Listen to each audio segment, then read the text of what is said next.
तुर्तास पुढच्या महत्त्वाच्या बातमीकडे वळतोय। गारगाई प्रकल्प स्थायी समितीने माघारी पाठवलाय। या प्रस्तावामध्ये अनेक त्रुटी आणि या माहितीची पूर्तता नाहीये। मुंबई पालिका सर्वपक्षीय नगरसेवकांनी सूचना केल्या। प्रस्ताव पुन्हा माघारी पाठवण्याची नगरसेवकांची सूचना होती।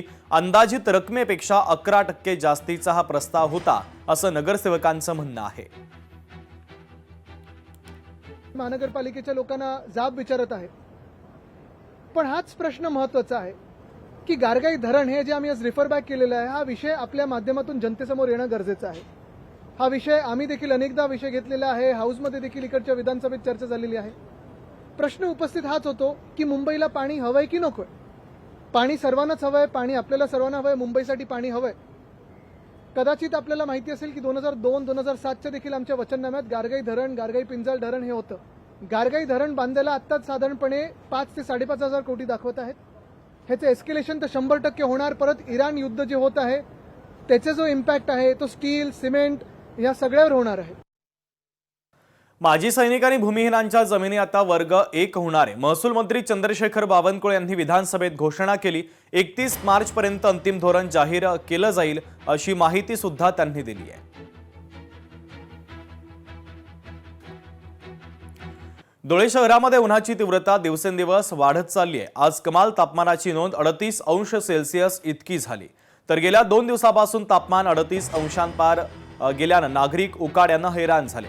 दुपारच्या वेळेस उन्हाचा तडाखा वाढल्यानं मुख्य रस्त्यांवर देखील वर्दळ काहीशी मंदावल्याचं चित्र दिसून येत आहे।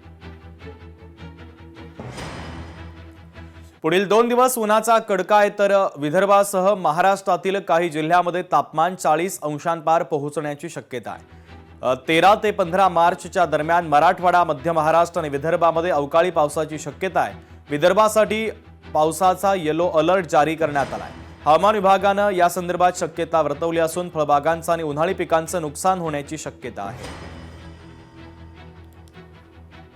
मागील 24 ते 48 तासांमध्ये उत्तर कोकण आणि विदर्भामध्ये हीटवेव्ह कंडिशन सॅटिस्फाय झाल्या होत्या आणि तिकडे हीटवेव्ह आलेली आहे। आणि मराठवाडा आणि मध्य महाराष्ट्रामध्ये तापमान जरी सरासरीपेक्षा जास्त असलं तरी हीटवेव्ह कंडिशन्स तिथे नाही आहेत। आता येणाऱ्या 2 दिवसांचा जर विचार कराल तर मुंबई आणि उत्तर कोकणामध्ये हॉट अँड ह्युमिड कंडिशन्स म्हणजेच अतिउष्ण आणि दमट वातावरणाची शक्यता आहे आणि विदर्भामध्ये हीटवेव्ह कंडिशन्स आहे। लोकशाही मराठी ऐका, पहा, जागरूक रहा।